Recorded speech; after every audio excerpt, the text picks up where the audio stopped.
नमस्कार, मैं सुहानी सिंह। स्वागत है आपका आगाज टाइम में। चलिए नजर डालते हैं खास खबर पे।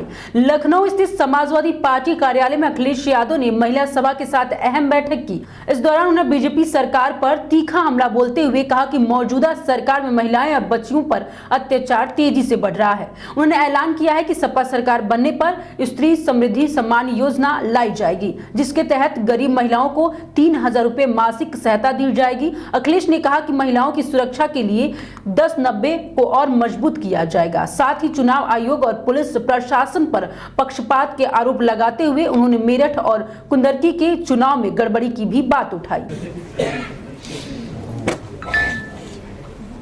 2500 पुलिस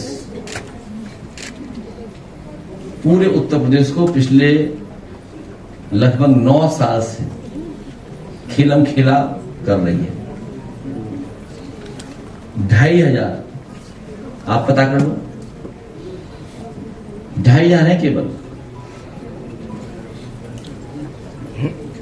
वो 2500 9 साल से वही खेलम खेला हो रहा है।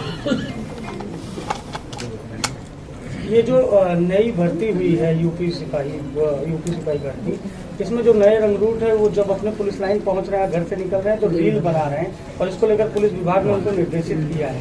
तो किस तरह से सर इसको देखते हैं सोशल मीडिया का, क्या ये इस से पहुंचे? अब हम तो सरकार में नहीं, हम क्या कह सकते हैं। हम सरकार में हम कुछ नहीं कहते हैं, हम किसी के खिलाफ नहीं है। इजराइल और ईरान के बीच में जो युद्ध हो रहा है, सुबह अमेरिका भी उसमें कूद गया, तो क्या विश्व युद्ध की तरफ बढ़ रहा है? भारत का स्टैंड क्यों नहीं क्लियर हो पा रहा है? भारत को अपना स्टैंड साफ कर देना चाहिए और इस समय के जो सहयोग और समर्थन होता है हमेशा हमेशा याद किया जाता है।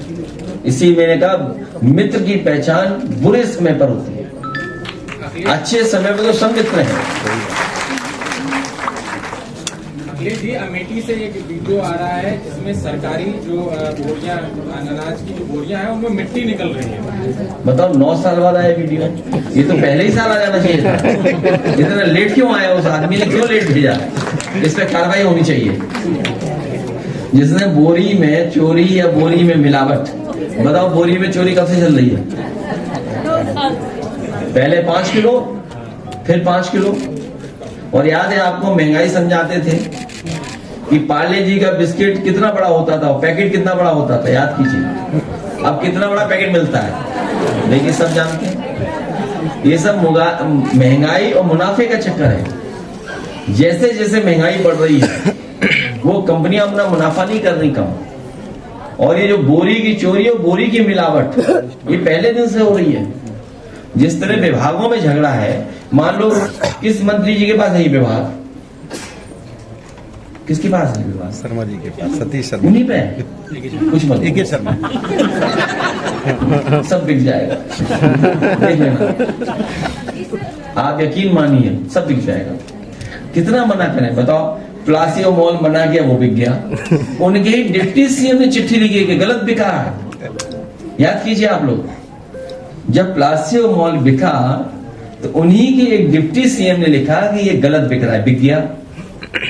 वो हमारा एक कैफे का इलाका है जहां किसान बाजार था, वो होटल बन गया किसानों की जगह बन गया। सुनने में आया कि जेपीएनआईसी पीपीपी पे देना चाहते थे, लेकिन वो घबरा गए समाजवादियों से, तो इसलिए पीपीपी नहीं दिया। हमने एक ऑफर दिया उन्हें, और मैं कहूंगा चौधरी साहब से कि कुछ कानूनी तरीका पता कर लें, एक चिट्ठी पार्टी का जरूर चली जाए कि अगर जेपीएनआईसी बेचना चाहे तो हम लोग खरीदना चाहते हैं। एक चिट्ठी चली जाए एनडीवीसी को कि अगर उनके पास कोई तरीका अपना रहे हो, कोई और तरीका हो, जैसे आपने मॉल बेचा, जैसे आपने वो किसान बाजार वाला दिया अपने किसी खासम खास व्यक्ति को, तो हम उसी तरीके से अंडर टेबल भी सब कुछ स्वीकार करेंगे और कृपा हमें दे दो जेपीएनआईसी। नहीं कोई है नया स्कीम है अंडर टेबल। सर, लखनऊ में सहारा बाजार खाली कराया गया है पूरा और बिना किसी नोटिस और सूचना की, और बोला गया 90 साल की लीज पर था और 40 में इसको जहां जमीन दिखती है भारतीय जनता पार्टी वो कब्जा कर लेती है। ये भारतीय जमीनी पार्टी है, जहां कीमती जमीन इन्हें दिखाई देगी, जहां पर कुछ लाभ वाली जगह है। आप वृंदावन देखिए, मैं तो कहूंगा क्यूटो तो नहीं बन पाया। दोनों पदाधिकारी और संगठन के लोगों का मैं धन्यवाद देता हूं कि बड़ी संख्या में इनके पदाधिकारी और इनके सदस्यगण ने आपस में बैठ करके कुछ बातचीत की है, सुझाव दिए हैं, और मुझे उम्मीद है कि जो लोग नहीं बोल पाए हैं वो अपना लिख करके पार्टी को सुझाव पहुंचा देंगे, जिससे संगठन और पार्टी के कार्यक्रमों की नीतियों का कैसे प्रचार हो। इधर देखने को मिला है कि सबसे ज्यादा असुरक्षित माहौल महिलाओं बेटियों के लिए भारतीय जनता पार्टी की सरकार में बन गया है। आए दिन अखबारों में देखने और सुनने को मिलता है कि छोटी छोटी बेटियों के साथ, बहनों के साथ, महिलाओं के साथ अन्याय होता जा रहा है, और सरकार जो कहती थी जीरो टॉलरेंस की पॉलिसी है उनकी, लॉ एंड ऑर्डर की जीरो टॉलरेंस की पॉलिसी उनकी जीरो हो गई है,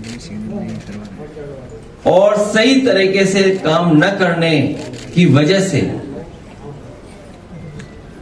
जब सरकार भारतीय जनता पार्टी की पुलिस से पॉलिटिकल काम कराएगी, लोगों पर झूठा मुकदमा लगाएगी, पॉलिटिकल लोगों को दबाने का काम करेगी, पॉलिटिकल लोगों पर, विपक्षी दलों के नेताओं पर झूठे मुकदमे लगाएंगे, और पुलिस जब चुनाव जिताने का काम करेंगे, उनसे पॉलिटिकल काम कराएंगे, तो उनसे लॉ एंड ऑर्डर की उम्मीद नहीं कर सकते, क्योंकि भारतीय जनता पार्टी पूरे पुलिस प्रशासन से पॉलिटिकल लाभ लेना चाहती है, न्याय दिला करके नहीं। उनसे पॉलिटिकल गेन कैसे हुआ, झूठे मुकदमे कैसे लगेंगे, चुनाव कैसे पुलिस जिताएगी, तो फिर पुलिस पुलिसिंग नहीं करेगी, वो अपना इंतजाम भी करेगी, और उसी का परिणाम यह है कि उत्तर प्रदेश के जो सरकार के आंकड़े हैं, जबकि आंकड़े छिपाए हैं, उसके बाद भी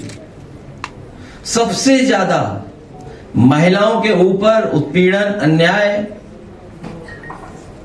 और उनका शोषण अगर किसी सरकार में सबसे ज्यादा हो रहा है तो वो भारतीय जनता पार्टी से, इनकी सरकार में। और इधर देखने को भी मिला है कि भारतीय जनता पार्टी से महिलाओं ने दूरियां भी कर ली। जो समाजवादी सरकार में अच्छी योजनाएं चल रही थी, उन योजनाओं को तोड़ मरोड़ के अपने पॉलिटिकल लाभ के लिए दूसरे तरह से योजनाएं चला रहे हैं। इसलिए आज महिला संगठन में हम सब मिलकर के फैसला लेते हैं कि आने वाले समय में समाजवादी सरकार बनेगी, स्त्री सम्मान समृद्धि योजना लागू कर करके अपने स्त्रियां, महिलाएं और संगठन से जोड़ करके तमाम उत्तर प्रदेश की गरीब महिलाओं की मदद करने का काम समाजवादी सरकार में होगा। जो योजना कभी समाजवादी पेंशन की शुरू हुई थी, उसी योजना को दूसरे स्टेट में बीजेपी ने लागू करके या अन्य दलों ने लागू कर करके सरकार बना ली। ऐसे तमाम बड़ी खबरों के लिए बने रहिए आगाज टाइम के साथ। धन्यवाद।